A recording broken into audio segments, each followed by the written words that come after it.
Hello everyone. In management account and ratio analysis, today we will discuss about sum number 33. So let's start sum number 33. We have to find out the first ratio, that is liquid ratio. We all know the formula of liquid ratio, that is liquid assets divided by liquid liabilities. In earlier sums, we have always find out current ratio first, and then after we will find out liquid ratio. So it was very easy to find out liquid asset and liquid liabilities, because we all know that to find out liquid assets we were doing current assets minus stock, and to find out liquid liabilities we are deducting bank overdraft from the current liabilities. But here it is given directly the liquid ratio. We have to find out directly the liquid ratio. So there is no need to find out current assets and current liabilities. So we will directly find out the liquid assets. So we will add everything which we are include in current assets. Only we will exclude stock. So we can find out liquid assets by that way. So here I have mentioned that liquid assets is equal to debtors plus bills receivables plus cash plus prepaid expense.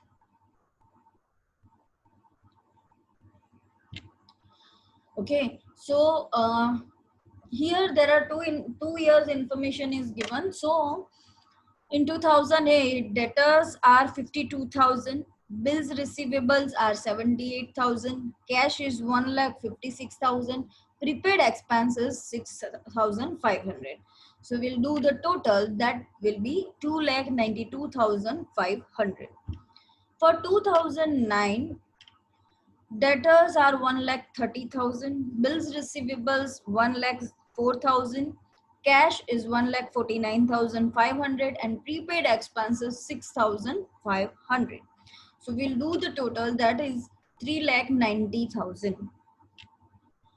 Now we will find out the liquid liabilities. So for find out the liquid liabilities, we will add creditors plus bills payables plus unpaid expenses. We will not include bank overdraft in it. So in 2008, the creditors are 1,10,000, bills payables are 70,000, unpaid expenses are 15,000, and we get the final answer is 1,95,000. For 2009, the creditors are 1,50,000, bills payables are 80,000, unpaid expenses are 20,000. So we will add this amount, and that will be 2,50,000. So now we are having the liquid assets as well as the liquid liabilities. So we will keep the amount in the formula and we find out the liquid ratio. So liquid ratio for 2008 is 2,92,500 divided by 1,95,000. So we will get the answer 1.5 gem 1. For 2009, our liquid assets is 3,90,000 and our liquid liabilities are 2,50,000. So 3,90,000 divided by 2,50,000. So we get the answer is 1.56 gem 1. Okay. So even you don't need to find out the current ratio, you can directly find out the liquid ratio by this way. So let's go further to find out the second ratio. Our second ratio is cost of goods sold. Our second ratio is stock ratio. So stock ratio's formula is cost of goods sold and average stock. In this sum also we are having the information of sales and gross profit. So from that information we will find out the cost of goods sold. So we'll do cost of goods sold is equal to sales minus gross profit. Cost of goods sold for 2008 is 9,10,000 minus 3,25,000. Our sales was 9,10,000 and gross profit was 3,25,000 in 2008. So we'll do that and we find out that 5,85,000 is our cost of goods sold. For 2009, it is 13,65,000 minus gross profit is 5,20,000. So we get 8,45,000 as cost of goods sold for 2009.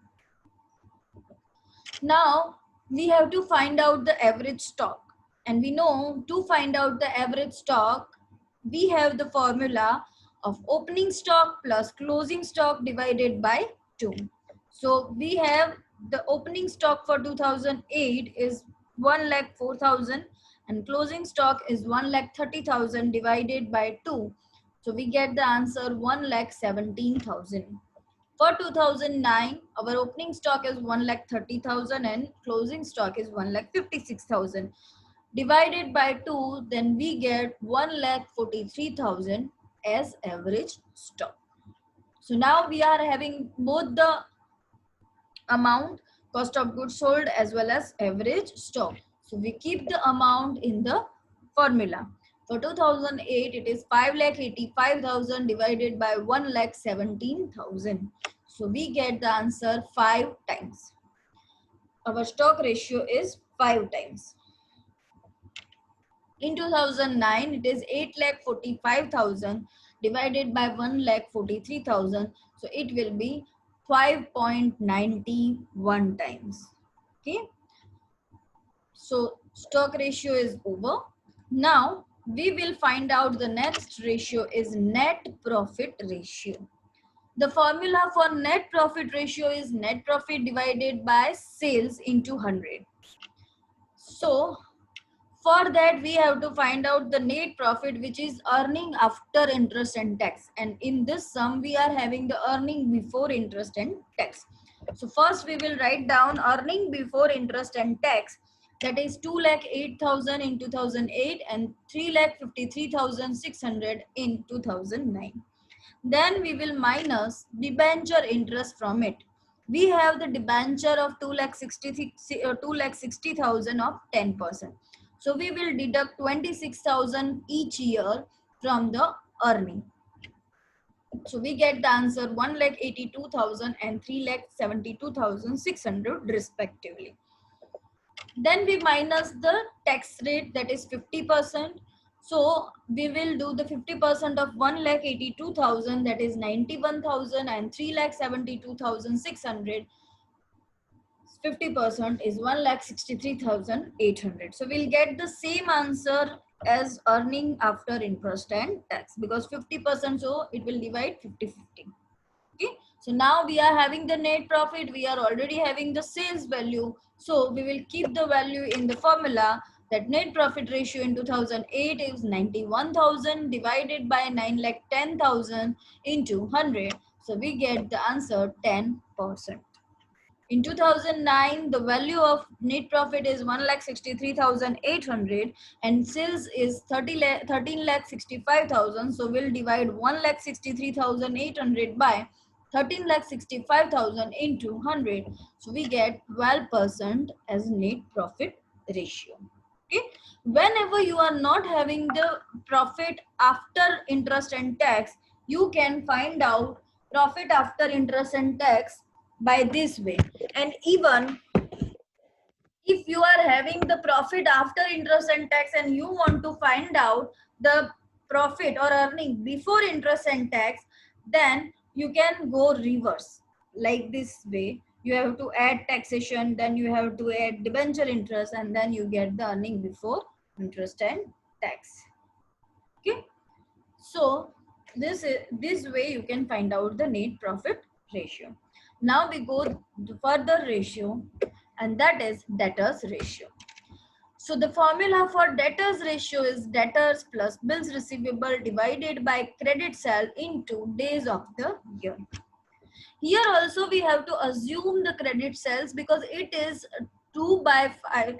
Our cash sales is 2 by 5 portion of the credit sale. So we will assume the number which is given in the below of proportion. So it will be very easy to make the total and find out the total sale.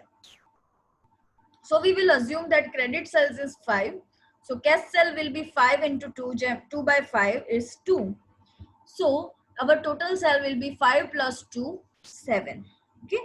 And from this information, we can find out cash and credit cells that our total cell is 9,10,000. So our credit side will be, our proportion of credit cell, cash cell will be 2 by 7. So 9,10,000 into 2 by 7 is 2,60,000.